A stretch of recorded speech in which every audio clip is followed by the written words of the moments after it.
We've all read about the increasingly stringent immigration policies of recent UK governments and the increasingly xenophobic rhetoric in some sections of the media, not to mention the UK detention system, the horrific ordeals of the Windrush generation and their children, and the increase in hate crimes of all kinds in the UK right now. But the new, increasingly hostile environment for non-British people and people not deemed to be British has also taken on more subtle and insidious forms in our everyday lives. One of the most terrifying manifestations of this is the way in which policies have changed to put the onus on everyday members of the public to act as border guards vis-à-vis the people they come into contact with in their working lives. School teachers are now expected to monitor the children they teach and report any possible visa issues of their pupils or their families. Doctors and other staff in hospitals are expected to check their patients' immigration status before proceeding with treatment. Landlords are expected to check and monitor their tenants if they don't have UK citizenship. And many of you will remember the news story that broke in 2017 about how MPs who had been approached by constituents needing advice with immigration issues were shopped in their hundreds to the Home Office via a special hotline. If you add up how many people this involves in total, we're looking at hundreds of thousands, perhaps even millions of people in the UK right now who are expected to act as de facto border officials in their everyday working lives. And universities are, of course, no exception to this. And in fact, as places that employ a large number of staff from abroad, as well as teaching a large number of international students, the effects of the hostile environment policies are having a profound effect on the way they function and the principles by which they operate. So even if you're not a staff member or a student from abroad, the hostile environment is likely to be impacting on your life in some way, on the way you conduct your job in the university, on what your kids' friends at school might be going through, or perhaps even your neighbour's ability to renew the tenancy on their property. In general terms, I think we should all be worried about living in a society in which suspicion is positively encouraged by the government. And the working practices of people we trust, like doctors and teachers, have been corrupted, where a teacher is no longer there to just teach and look after kids, and doctors are no longer there just to treat patients. They're expected not even to treat their patients equally. But back to universities. How does the hostile environment impact on universities? Well, there are various forms that this takes. I'll get to students in a minute because that's slightly more complicated. But first to international staff. It's becoming increasingly difficult and expensive to get a visa to work in the UK. Initial visas can cost thousands of pounds. There are some very few universities who do contribute towards visa costs for their staff, but most do not. Added to this, employers are expected by the Home Office to discriminate against international applicants when they appoint new staff. Visas can only be granted when the university can make a convincing case to the Home Office that an international applicant has special expertise or experience that puts them ahead of UK applicants. This works directly against universities' ability to attract expertise and talent from around the world, and to be part of an international community of science and research. Once international research or teaching staff arrive in the UK, they face regular surveillance.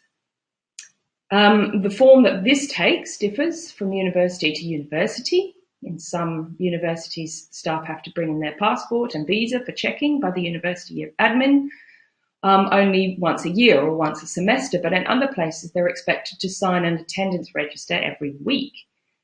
Some universities make their international staff share their daily whereabouts with HR and line managers via a Google Calendar, and in others they need to fill out a fortnightly report on a spreadsheet. It's one of the most worrying aspects of the new Home Office rules that they do not lay down specific specifications for this kind of thing. Like in other aspects of immigration policy, they expect surveillance to be carried out by the university as employer, and they regularly audit the procedures each university applies. And the fact that there are no specific guidelines and the fact that the Home Office has the power to take away the right of universities to sponsor international staff has meant that universities are in a in the main, quite desperate to comply with Home Office rules and are by definition often over-complying with those rules. Added to the surveillance is the continuing financial burden of extending visas, again, usually costing in the thousands rather than the hundreds of pounds, and the fact that international staff have to pay an NHS surcharge, even though they're paying into the UK tax system. What all this means is that there is, in fact, a widening gap between UK and international colleagues in terms of their experience, how they're treated by their employers, and what they can aspire to. While some university staff might be saving up for, say, a down payment on a house, their international colleagues are likely instead to be saving up just to extend their visas. This two-class system also rears its head whenever we have a strike, like right now, as international staff are reluctant to go on strike because of the danger, whether perceived or real, that they could violate the terms of their visas by walking out of work for any length of time. The hostile environment also, of course, impacts very heavily on university students. It's becoming increasingly difficult and expensive to get a visa to study in the UK, and this means that many talented students, both undergrad and postgrad, are going elsewhere to study. And this is obviously a potential problem for university finances. We're all well aware of the huge tuition fees international students pay to study in the UK and the massive boost to universities' income this means and the economy of the country. But it also has a direct impact on the international nature of university life and UK universities' ability to attract talent from around the world. For those students who manage to get to the UK to study, the hostile environment means surveillance. Surveillance when they arrive, carried out by both the Home Office and the university, and regular surveillance by the university throughout their studies. And again, the form this takes differs from university to university because of this lack of specific guidance from the Home Office. In some universities, students have to fill in attendance registers for their classes by hand. In others, they have a card system in which they tap in to signal attendance. In some universities, the attendance monitoring applies to all students, and in others, it's only the international students who are required to sign themselves in, or for whom lecturers are expected to record their attendance. International undergrad students at some universities who, for one reason or another, were missing from class for an extended period of time have reported receiving emails from their universities threatening them with deportation.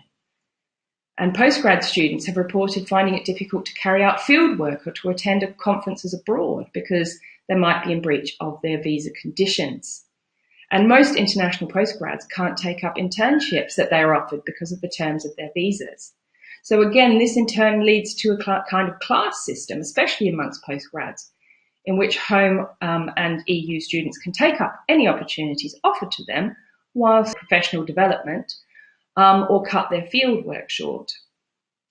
In all of this, lecturers and supervisors are expected by the Home Office to keep a close eye on their students' whereabouts and report any absences to the university and, as such, the Home Office.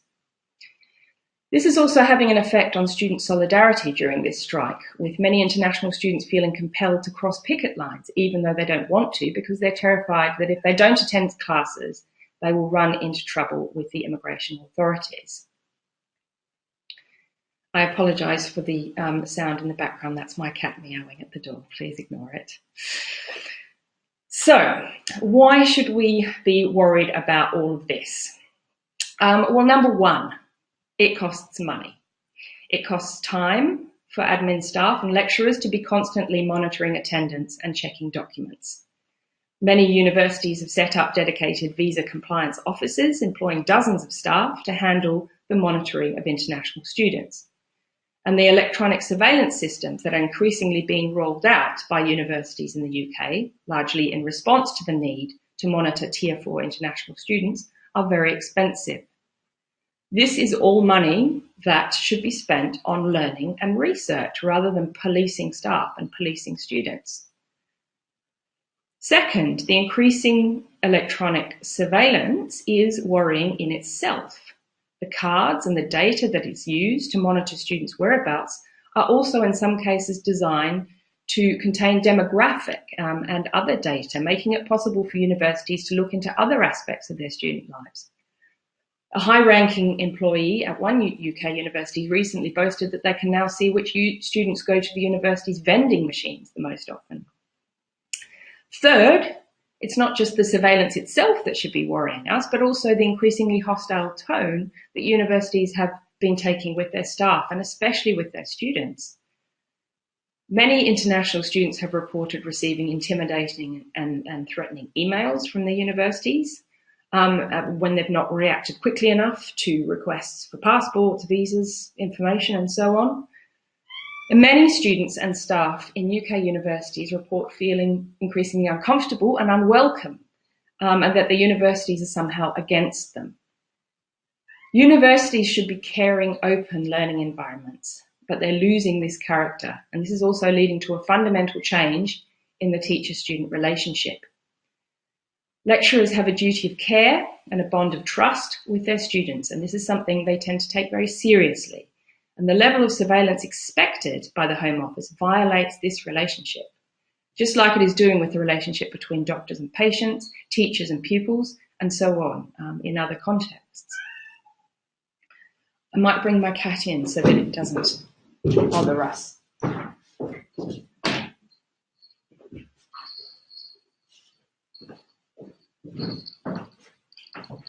Meet the perpetrator. The fourth reason we need to be worried about this is that the hostile environment is leading to a situation in which there are, in fact, two classes of students and two classes of staff in universities. This, again, directly contravenes the egalitarian principles universities are supposed to be based on. Fifth reason, all of this is doing a huge amount of damage to the international reputation of UK universities. It's not an exaggeration to say that British universities are famous worldwide, as well as being a large section of the UK economy. The world-class reputation of the British HE sector is now very much in danger because it's getting difficult to attract the best talent from around the world, and research staff are finding it increasingly difficult to take part in international research teams.